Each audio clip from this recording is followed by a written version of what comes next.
오늘은 이제 수입과 지출, 그러니까 네. 수입은 사실 지난주에 근로소득과 자본소득 아주 가장 유명하고 우리에게 일상적인 소득에 대해서 좀 나눴는데요. 네. 오늘은 나머지 수입에 대해서 얘기하고 지출 뭐 이런 얘기를 좀 하려고 합니다.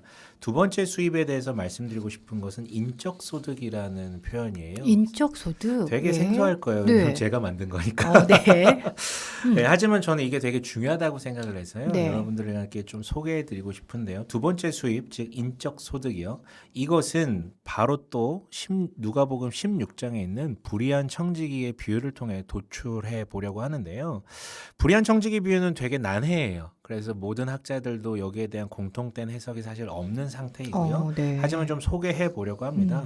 자, 잘 아시겠지만 다시 한번 말씀드리면 한 부자에게 재산을 관리해 주는 청지기가 있었거든요. 그런데 어느 날 이 부자는 청지기가 자기 소유를 낭비하고 있다라는 소문을 듣게 되었어요. 그래서 부자는 청지기를 불러다가 해고하죠. 이에 그 청지기는 내가 그러면 어떻게 해야 될까? 뭐 유명한 거 있잖아요. 땅을 파자니 힘이 없고 이거. 그래서 고민하다가 답을 찾습니다. 어떻게 하냐면 채무자들, 그 주인에게 돈을 빚진 그 채무자들을 불러다가 탕감액을 결정해 주고요. 큰 실세를 지게 하죠. 내가 불러준 대로 적으라고 해가지고, 그러니까 막 그 채무 서류를 이렇게 조작이라고 얘기해야 될까요? 수정하게 한 네네. 것이었어요. 근데 그 사람들 얼마나 기뻤었겠어요. 너무 고맙다고 이러면서요. 근데 1,000만 원을 빌렸는데 100만 원 바꿔주는 그럼요, 거죠. 그럼요, 네. 그럼요. 그런데 그 모든 사실을 알게 된 주인이 어떻게 해야 될까요? 사실은. 이거 잡아서 그걸 잡아서 소위 말해 드릴을 들리라. 덮쳐야죠. 엄청나게 하고 손해배상 청구해야 되고 이게 그렇죠. 이상한 게 아니라 그 시대에도 이런 일이 있었다면 손해배상 청구하는 게 당연했다라고 네. 하더라고요. 어떻게든 끝까지 추심을 하는 것이죠. 근데 이 주인이 뭐라고 얘기를 하냐면요. 이렇게 표현이 되어 있습니다. 주인이 이 옳지 않은 즉 불의한 청지기가 이를 지혜롭게 하였으므로 칭찬하였다라고 되어 있어요. 그러니까요. 그러면서 뭐라고 하냐면 이 세대의 아들들이 자기 시대에 있어서는 빛의 아들들보다 더 지혜로움이니라. 너무 이상해요. 이 표현이 그래서 난해하기로 손꼽히는 비유거든요. 그럼 과연 주인이 뭘 칭찬하는 것이었을까? 그런데 예수님께서 이 비유에 대해서 이어서 직접 해설을 해주시면서 단서를 하나 주신대요. 불의한 재물로 친구를 사귀어라라고 되어 있어요. 불의한 재물로 친구를 사귀어라. 사겨라. 이거 말도 좀 이상한데. 그러니까요. 그러니까 이 방금 읽은 이 구절을 토대로 주해 묘를 살려 불의한 청지기의 비유를 제가 해설을 해드리자면 네. 여러분 이거는 누가 해설해도 상관이 없습니다. 왜냐하면 합의된 게 없기 때문에. 네. 아무튼 제가 해설을 하자면 한마디로 이렇게 정리할 수 있을 것 같아요. 하나님 앞에 지극히 작은 일이 있다. 불의한 재물에 신실한 것인데 이는 그러한 재물로 친구를 사귄다라는 뜻이다. 그런데 이런 작은 일조차 신실하지 못한 자에게 하나님이 어찌 그분의 크고 참된 일, 즉 고귀하고 큰 하나님의 나라를 맡기시겠는가라고 해석할 수 있을 것 같아요. 아직 안 다가오신다면 네. 지금부터 한번 집중해 보셨으면 네. 좋겠는데요. 저한테 명절마다 문자가 많이 날라와요. 어떤 그렇죠. 분들의 문자가 날라올까요? 우리 성도님들도 목사님 성도님들도 잘- 오실 수 있고 네. 저를 아시는 분들. 근데 제가 사실은 문자에 대해서 답장을 잘 안 해요. 왜냐면 단체 문자 같아가지고 그쵸, 진정성이 안 그쵸. 느껴져가지고 물론 교인들 문자에는 답을 하지만 네네. 외의 분들에게는 잘 답장을 잘 안 하거든요. 단체를 많이 보내죠. 네, 근데 아무리 답장을 안 해도 끊임없이 지치지 않고 문자 보내시는 분들이 있어요. 어떤 분들일까요? 어떤 분들이냐면 네. 저한테 차 파신 분들, 아하. 보험 파신 분들, 혹은 제가 책을 좀 많이 쓰다 보니까 네. 출판사 분들, 그러네. 이분들은 문자를 지치지 않고 보내고 심지어 선물도 보냅니다. 맞아. 답장 안 해도 보내요. 그쵸. 왜 그럴까요? 저를 너무 사랑해서? 아니죠. 뭔가 이렇게 필요한 게 있죠. 그렇죠. 필요한 게 있으니까. 네. 필요한 게 있으니까. 필요한 게 다 의도가 있는 거 저도 네. 알거든요. 하지만 누구나 인간이라면 자기한테 끊임없이 관심 보여주는 사람에게 그치, 맞아. 보답하고 싶은 게 인지상정이에요. 맞아요.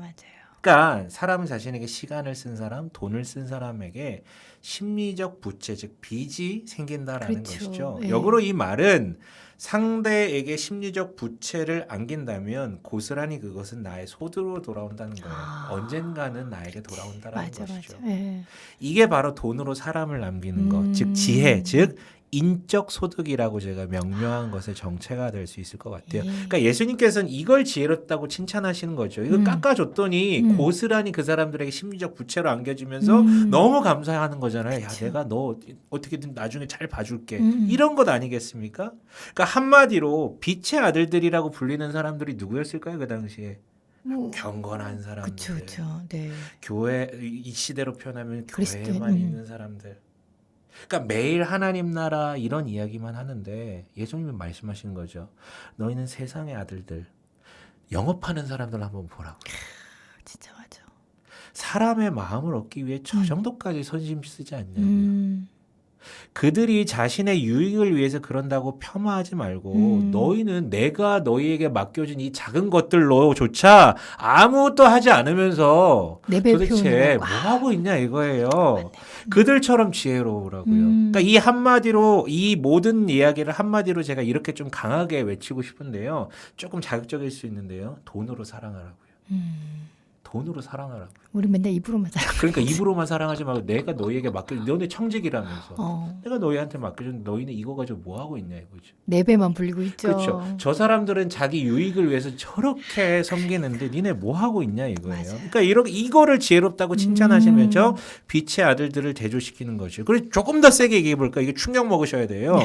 한마디로 빛의 아들들이라고 불리는 너희들 매일 하나님 나라 교회 예수 신앙 이런 얘기 많이 하는데 너희는 세상의 아들들 영업하는 사람들 보라 이거예요. 사람의 마음을 얻기에 저렇게 선심 쓰는데 너희는 그들이 자기 유익을 위해 그런다고 폄하하지 말고 내가 너희에게 준 것들로 아무것도 하지 않으면서 제발 그런 얘기 그만하라고요. 그들처럼 지혜로운 사람이 되라고요. 네.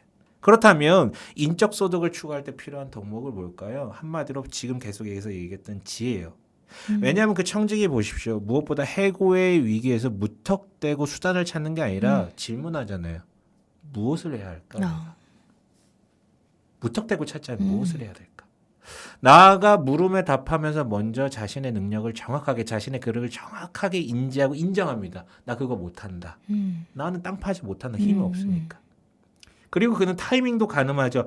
아직 장부를 주인에게 반환하기 전까지 그 짧은 타이밍 이걸 노렸던 거예요. 아직 내 손에 있으니까 이 기회를 활용하자. 근데 인적 소득의 속성이 그래요. 도움이 필요한 사람들은 늘 내 곁에 있지 않습니다. 지금 필요할 수 있는데 나중은 필요하지 않을 수도 있어요. 그땐 내 옆에 있지 않을 수도 있어요. 정작 나에게 기회가 주어져도 또한 돈이 늘 내 손에 머물러 있는 것도 아니죠. 그쵸. 베풀 수 있을 때 베풀어야 되는 맞아요. 거거든요. 하필 베풀고 싶을 땐 가진 게 없을 수도 있어요. 한정판 수입이라는 것이죠. 그래서 이 지혜를 잘 가름해서 돈으로 사랑하셨으면 좋겠어요. 이게 인적 소득이 될 것 같아요. 네. 나아가서 이제 지출로 좀 넘어가 볼게요. 네. 지출 첫 번째는 타이틀이 필요 지출입니다. 필요 지출. 예.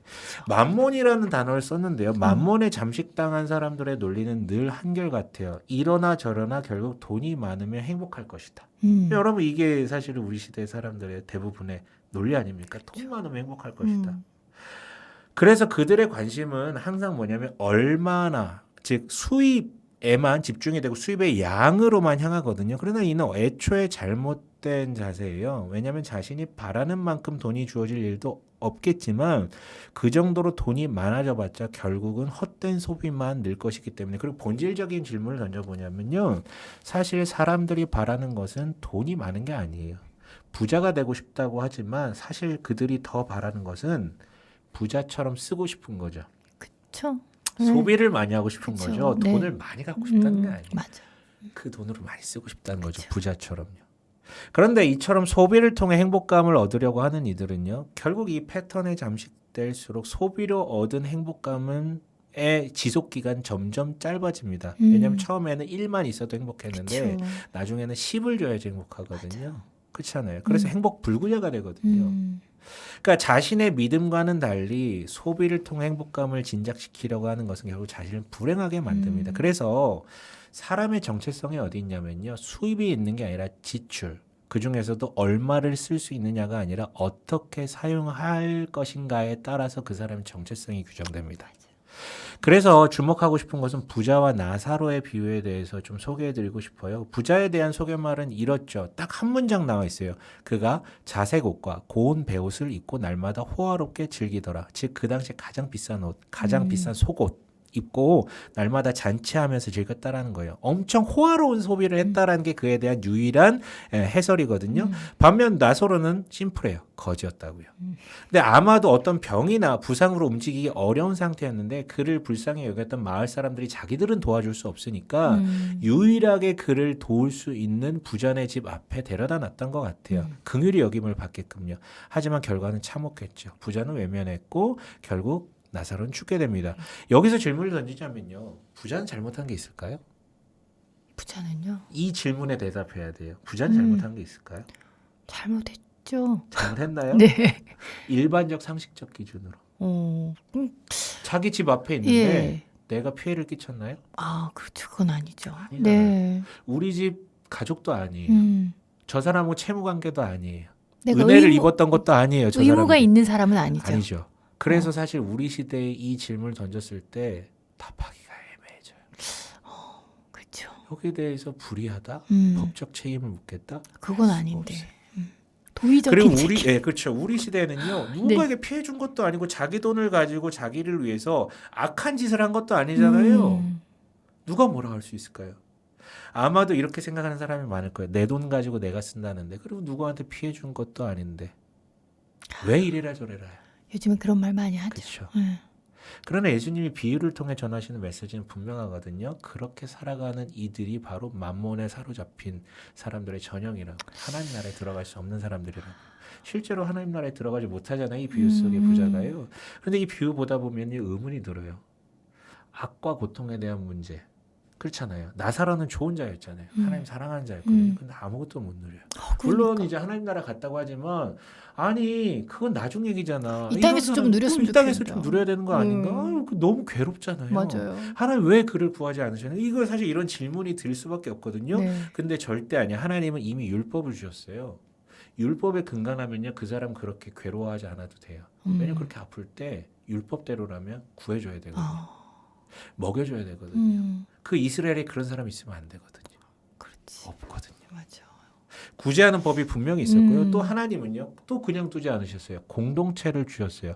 바로 부자를 통해서 나사로가 도움받아 함께 살게 원하셨던 것이죠. 사람 혼자 있는 게 아니라 공동체로 존재하게 지으셨고 심지어 그것이 가능하게끔 법까지 주셨거든요. 법을 무시했고요. 인간성을 무시했어요. 그래서 나사로는 괴롭게 그렇게 간 거예요. 하나님이 내버려둔 게 아니라 다 조치가 있었는데 그렇게 돼버렸다라는 것이죠. 그러니까 실제로 성경은요. 공동체적 읽기를 하지 않으면 이해 안 되는 본문이 너무 많아요. 왜 하나님 가만두셨지? 왜 가만두셨지? 그런데요. 공동체적 읽기로 보면요. 아니에요. 절대 그런 게 아니에요. 근데 그것을 외면하기 때문에 문제가 발생해요. 그러니까 하나님이 그냥 두신 게 아니라 우리가 우리 할 일을 안 한 거네요. 안 한 거죠. 공동체로 묶어 주셨고 심지어 법까지 주셨단 말이에요. 양심까지 주시고 관계성을 주시고 그걸 무시했다라는 것이죠. 네. 근데 부자가 어떻게 했다고요? 내 일 아니라고 외면했어요. 세상에서는 그가 죄가 아니라고 할 수 있겠죠. 하지만 하나님 나라에서는 그게 문제입니다. 하나님의 부름을 외면한 것이죠. 계속해서 불러주셨는데 눈으로 보고도 외면했다라는 거예요. 그래서 그는 지옥으로 가게 된 것이었죠. 근데 부자는 억울해요. 그래서 지옥에서도 간청하죠. 아브라함 보면서요. 나 목마르다. 아, 나 뭐 이렇게 나 보내달라. 아니면 누구 이렇게 보내서 내 형제들이라도 좀 크게 안 되게 해달라. 근데 아브라함이 부자에게 말하죠. 예, 너는 살았을 때 좋은 것을 받았고 이게 성경에 있는 구절이에요. 나사로는 고난을 받았으니 이것을 기억하라. 뭘 기억하라는 거예요? 뭘 기억하라는 거예요? 앞서 말했죠. 그에 대한 소개는 딱 한 줄이었어요. 어떤 거요? 호사스러운 지출에 대한 것만 기록되어 있어요. 기억하라는 건 그거예요. 네가 어떻게 지출하면서 살았는지. 자신만을 위해서 쓴 지출, 남을 위해 절대 쓰지 않는 지출. 그러나 이 정도면 충분해요. 그 안에 이미 그 사람의 정체성이 다 담겨져 있기 때문에 한마디로 그 사람은 누구였냐면 부자였어요. 청지기가 아니라 그냥 부자. 아까 계속해서 그러니까 우리 지난주에 나눴던 그거 네. 있잖아요. 부자. 돈 많은 걸 얘기하는 게 아니라 천국에 못 들어가는 부자. 청지기가 아닌 정체성으로 부자. 이처럼 많은 이들이 소비로 자신의 존재를 채우려고 하거든요. 자신만을 위해서 지출한단 말이에요. 그럼 어떻게 해야 될까요? 이와 관련해서 제시하고 싶은 대전제는 원함과 필요를 구분하라. 원함과 필요. 그럼 원함은 뭘까요? 내 욕구가 바라는 것, 달라고 하는 것, 끝이 없는 것, 나만을 위해서. 그렇다면 필요는 뭘까요? 필요는 뭐냐면 내가 원하는 게 아니라 나에게 필요한 것, 내 인간성, 나의 행복을 위해서 진짜 필요한 것. 원함과 필요는 달라요. 맞아요. 전혀 달라요. 네. 근데 우리가 필요를 잘 구분을 못해요. 맞아. 내 욕구가 원하는 걸 필요한 거라고 생각을 하거든요. 그렇다면 필요를 위한 소비, 즉 지출에는 무엇이 있을까요? 다만 제가 지출과 관련해서 네. 제시해드리고 싶은 팁은 뭐냐면 소유보다는 경험에 지출하라는 것이에요. 이게 무슨 말이냐면 경험 지출도 두 가지로 구분할 수 있는데 자신을 경험하기 위한 지출이 우선이 될 것 같은데 자신을 경험하는 지출이 뭐냐면 쉼을 위한 지출 그리고 배움을 위한 지출이 그런 거예요. 그러니까 당장 눈에 보이거나 당장 도움이 되는 것은 아니기에 자주 망각하지만 이런 것들이 원함에 따른 지출이 아니라 필요에 따른 지출이에요. 자신을 경험하기 위한 지출이겠죠. 네. 그렇다면 타인을 경험하기 위한 지출은 뭘까? 일차적으로는 가족을 위한 지출이에요. 제가 책에도 써놨는데 이런 거 있어요. 우리가 우리 자녀들하고 여가를 보내다 보면 가끔 이런 현타가 올 때가 있거든요. 야, 내가 이렇게 해봤자 얘네 기억도 못할 텐데. 그렇죠. 그렇잖아요. 왜 그렇긴 하지. 근데 얘네가 정서는 다 남거든요. 그렇죠, 맞아요. 그러니까 이런 게 바로 타인을 위한 것 중에서도 필요한 지출이죠. 이 아이들의 인격을 세워주기 위한 네. 지출이니까. 그리고 가족을 위한 지출 말고도 나사로와 같은 이들을 구제하는 나눔의 지출이 그쵸. 바로 이런 타인을 경험하기 위한 지출이에요. 그렇다면 나눔의 지출과 인적 소득 네. 과의 차이는 무엇일까라고 표현한다면 둘 다 사람을 대상으로 지출하지만 인적 소득은 뭐냐면 심리적 부채를 안겨가지고 결과적으로 자신에게 소득이 되는 거예요. 언젠가 그쵸. 돌려받을 거예요. 네네. 하지만 나눔 지출은 뭐냐면 일례로 구제는 받는 이들에게 심리적 부채를 안기지 않게 하는 게 핵심이에요. 너 자격이 있어서 받는 거야. 나한테 미안해야 할 필요 없어. 오히려 그걸 숨겨야 되는 것이고. 맞아. 그러네요. 네. 다만 이 지출이 왜 타인을 경험하는 지출이 되냐면요. 이 지출을 통해서 나는 혼자 있는 존재가 아니구나. 연결되어 있는 존재구나. 그치. 나아가 은혜를 베푸는 경험을 하게 되는 것이죠. 그러면서 내 인간성이 회복되는 거예요. 그런데 여러분 이런 지출은요 자연 상태는 절대 이루어지지 않습니다. 원칙과 계획이 있어야만 해결할 수 있는 지출이에요. 자연 상태에서는 원함의 지출만 하게 그쵸. 됩니다. 필요의 지출은 계획을 하셔야 돼요. 마지막으로 묻고 싶은 것은 부자는 어떤 사람일까? 제가 정의하는 것은 부자는 사전적으로는 당연히 돈이 많은 사람이지만 부자란 많이 가진 자를 부자라고 하는 게 아니라고요. 많이 줄 수 있는 사람이 진짜 부자 아닐까. 이걸 좀 기억하셨으면 좋겠어요. 네. 그리고 지출의 두 번째 얘기를 하고 싶은 것은요. 인적 지출에 대해서 좀 말씀을 드리고 싶어요. 인적 지출. 네. 이것도 제가 그냥 만든 용어인데요. 간단하게 해서 헌금 얘기를 좀 나누고 싶어요. 네. 헌금 얘기는 그리스도인에게 있어서 빠질 수 없는 부분이기 때문에. 근데 이 방송을 들으시는 분들도 헌금에 대해서 의문이 없는 분들도 있을 수 있겠지만 굉장히 많은 현대인들이 특히 젊은 그리스도인들은 헌금에 대해서 굉장히 좀 의문을 갖고 좀 이상하게 생각하고 네. 부담을 많이 갖거든요. 다 이유가 있겠지만 좀 집중해서 들어보셨으면 좋겠는데요. 이거는 이제 예수님에게 있었던 일화를 좀 소개해드리려고 하는데요. 한 바리새인이 자신의 집으로 예수님을 초대합니다. 그래서 가서 점심을 먹는데요. 예수님께서 손을 씻지 않는 것을 보고 그들이 이상히 여깁니다. 누가복음 11장에 있는 저기 일화인데 왜냐하면 왜 이상하게 여기냐면 바로 예수님께서 율법에 등장한 정결례를 어겼기 때문이에요. 그런데 사실 예수님께서는 율법을 어기신 게 아니었거든요. 이게 무슨 뜻이냐면요. 본래 구약 그 율법 계명들에 담긴 정결례는요. 대상이 제사장에게만 해당되는 거예요.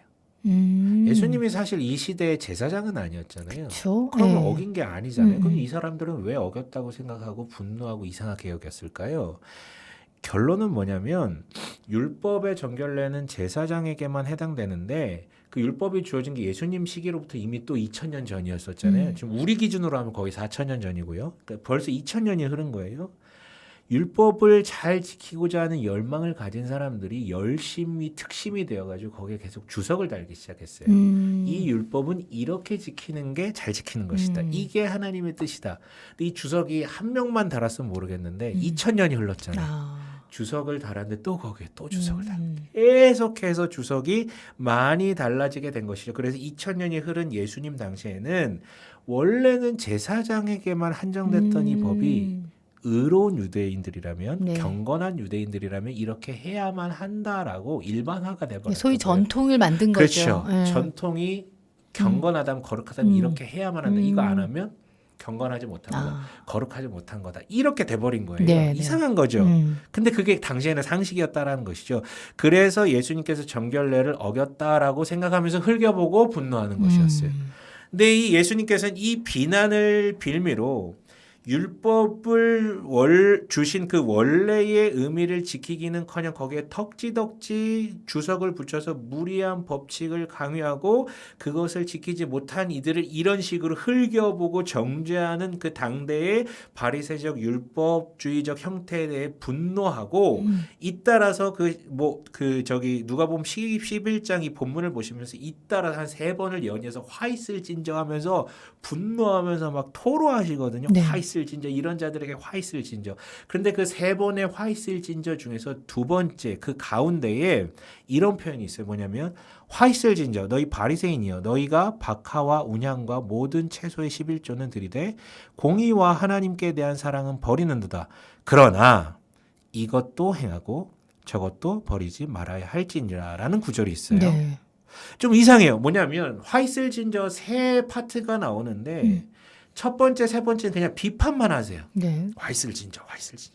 근데 이 두 번째, 특히 이 11조에 대한 부분은 비판하신 다음에 마지막에 이것도 행하고 저것도 버리지 말아야 할지니라라고 하셨다라는 네. 것이죠. 왜 그러신 것일까? 즉 현재 그러니까 예수님 당시의 11조 구현 형태는 분명히 하나님께서 주신 율법의 목적에 너무 어긋나서 세세해져 버려 주석이 너무 달렸다라는 네. 문제 의식 같아요. 그러나 결론적으로는 그럼에도 불구하고 이것은 그러니까 이것을 행해야지 말아야 된다는 것이 아니라 이것만큼은 지켜야 된다. 즉 이 말은 본래 의미대로 돌아가야 된다라는 의미를 뜻하시는 것 같아요. 네. 그렇다면 본래 11조법은 무엇인가? 그렇다면 어. 우리는 그 당대의 상식이 아니라 본래 율법으로 돌아가야 될 거 아니에요. 네네. 율법에 긴간한다면 이것은 이제 뭐 레위기나 신명기를 통틀어서 제가 정리를 해드릴게요. 11조에는 제 3가지의 11조가 있어요. 가장 유명한 11조는 우리가 바로 떠올리는 그 11조인데 각 지파와 가문에게 공평하게 땅을 나눠주셨잖아요. 처음에 네. 율법 주실 때쯤에.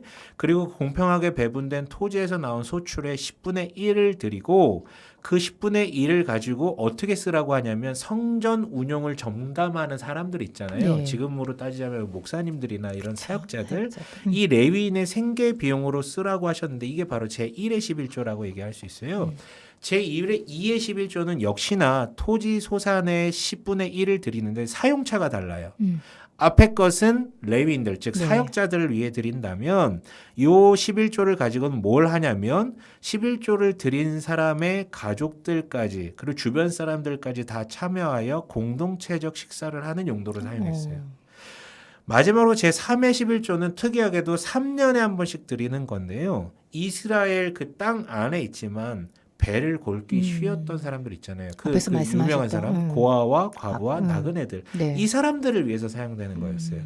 그러니까 이처럼 사용처, 자 용도에 따라서 달라졌던 것입니다. 네. 액수 중요하지 않아요. 용도에 따라서 11조는 성전과 성전 기능, 즉 하나님을 예배하고 하나님을 사랑하기 위한 목적의 제1, 11조. 네. 두 번째는 공동체적인 결속과 친교를 위한 제2의 11조. 세 번째는 사회적 약자를 구호하기 위한 제3의 11조로 정리를 할 수 있어요. 근데 재밌는 건요. 이거 세 개 다 합치면 비율이 어떻게 됩니까? 23.3% 되거든요. 그러니까 10의 1조는 엄밀히 말하면 10분의 1이 아니에요. 그러네요. 이것도 좀 네. 독특하죠. 근데 네. 더 주목할 것은 비율이 아니라 11조라는 율법이 주어진 아래 모든 사람들의 관심은 어디로 들어가냐면 방금 제가 23.3% 했을 때 혹했던 것처럼 사람들은 얼마나 많이 하는가. 비율에 관심을 갖습니다. 모든 주석도 어떻게 달리냐면 비율에 달려요. 몇 퍼센트를 드리는 게 맞는가. 네. 그래서 예수님 때까지 2000년이 흘러니까 어떻게 됩니까? 그 비율이 어떻게 정해지는 거예요?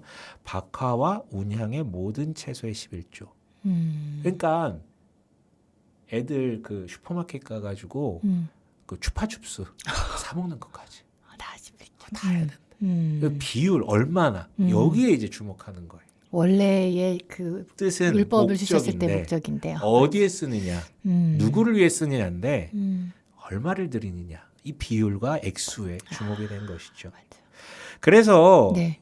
지금 듣고 계신 분들도 마찬가지일 거예요. 왜냐하면 신앙 행위를 시작했을 때부터 줄곧 헌금 혹은 11조 개념의 방점을 어디에 두냐면 양 네. 네. 그리고 비율. 맞아. 그래서 뭐 이런 거 고민하죠. 세 전으로 드려야 돼요. 세 후로. 맞아요. 그렇죠. 내가 월급 이만큼 들어왔는데 그렇죠. 근데 이건 이미 뭔가 조금 잘못됐다라는 거예요. 본질에 벗어난 그쵸. 고민이군요. 네. 율법의 의도는 처음부터 얼마나 혹은 음. 비율 이게 아니라 어디에 쓰여야 하는가 그 목적을 지정해 주는 거잖아요. 네. 그러니까 이거는 계속해서 얘기했듯 청지기적 정체성이 핵심이 어디 뭐라고 했어요? 수입이 아니라 지출. 맞아. 얼마나가 아니라 어디에 쓰느냐에 그 사람의 정체성이 달려 있다라고 말씀드린 거랑 똑같아요. 그러니까 그 헌금을 어디에 쓰느냐 그 목적이 바로 핵심이라는 것이죠. 그리고 11조의 사용 목적이 나타내는 바는 뭐냐면 1차적으로는 당신이 청지기임을 드러내라. 즉 하나님을 사랑하는 그곳에 그것이 구현될 수 있는 자리에 사용되는 게 하나고 네. 또 큰 틀은 뭐냐면 내가 속한 공동체의 연합과 여기에서 누락되고 괴로워하는 사람들을 살리기 위한 목적. 즉 이걸 저는 인적 지출이라고 부르고 싶다라는 것이죠. 네. 사람을 살리기 위한 지출이요. 그리고 예수님께서도 직접 말씀하세요. 지금 화 있을진저 얘기하시면서 율법주의적 신앙관에 11조관에 대해서 비판하시면서 짧지만 본래적 의미에 대해서 이렇게 언급하셨어요. 뭐냐면 공의와 하나님에 대한 사랑. 맞잖아요. 하나님에 대한 사랑, 즉 예배와 그 성전 기능이 운영돼요. 공의가 뭡니까? 모두가 공정한 삶을 사는 것. 그걸 위해서 드리라는 것이죠. 네. 실제로 그래요. 그래서 하나님이 주신 원래의 의도대로라면 11조를 통해 하나님에 대한 예배도 잘 드려지게 되지만 무엇보다 가난한 이들에게 복음과도 같습니다. 왜냐하면 이 사람들은 11조를 내는 게 아니고요. 수혜의 대상자들이었어요. 그렇죠. 맞아. 네. 그런데 예수님 시대의 11조는 오히려 양극화를 불러일으킵니다. 가난해서 지금 하루 먹고 살기 힘든 이들에게도 그거 안 내면 니네 벌 받는다. 지옥 간다. 이렇게 된 것이죠. 이런 상황임에도 지속적으로 자기네들은 지금 돈이 있거든. 그런데도 모든 이들을 통해서 율법적으로 박하와 운향과 모든 채소의 11조를 강조하는 바리새인들에게 그래서 예수님께서 화가 끝까지 이르러서 화가 있다라고 강하게 비판하신 것이죠.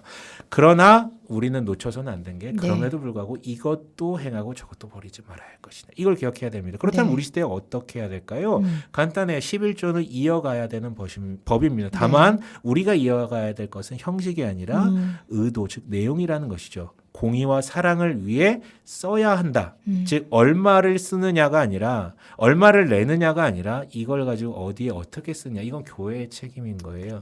잘 쓰셔야 돼요. 근데 네. 이걸 잘 안 쓰고 자기 교회만 쓴다면 그리고 사람을 살리는 게 아니라 다른 것에만 쓴다면 이처럼 사람들이 헌금에 대해 반발할 수밖에 없죠. 원래 본래 의도에도 맞지 않기 때문에. 자, 그래서 대부분의 사람이 만문의 영 가운데 허우적대는 이 자본주의 시대에 자신의 손에 든 물질을 스스로 포기하고 하나님에게 드린다는 건 정말 큰 결단이고 신앙 고백입니다. 네. 그래서 마음 가는 곳에 돈도 있기 마련이라는 사실을 꼭 기억하셨으면 좋겠고요. 동시에 교회는 그것을 허투루 쓰지 말고 원래 하나님이 주신 그 의도와 목적대로 사용한다면 공의와 하나님께 대한 사랑이라는 예수님께서의 그 해설이 그대로 적용될 것이기 때문에 거기에는 교회도 남고 우리도 남고 세상도 남을 것입니다. 이것이 바로 헌금이라고 불리는 인적 지출의 정체이며 이것이 바로 하나님 나라를 만들어갈 것입니다. 아멘. 네. 그 마지막에 8장의 희년에 대해서 언급한 것도 있지만 네. 이것은 조금 딥한 거라서 네. 책을 통해 확인하시는 게 좋을 것 같습니다. 하나 네네. 남겨놨어요. 네네. 네네네. 예. 물질에 대한 것들 좀 이렇게 세부적으로 궁금한 것도 많이 좀 네네네. 해결이 됐고요. 네네네. 지난 시간에 이어서 이 사실은 그리스도인의 재정 문제도 성경만 이렇게 바라볼 때는 지금 시대랑 너무 달라서 그럼요. 적용하는 것에 조금 어려움이 않죠. 개인적으로 네. 있었거든요. 네네네. 근데 우리 목사님께서 이 돈이라는 네. 강의를 통해서 현대 자본주의 살아가는 네. 우리에게 잘 적용할 수 있고 한 번쯤 고민하고 생각할 수 있는 귀한 퀘스천을 던져주신 것 같아요. 감사합니다. 예. 네네.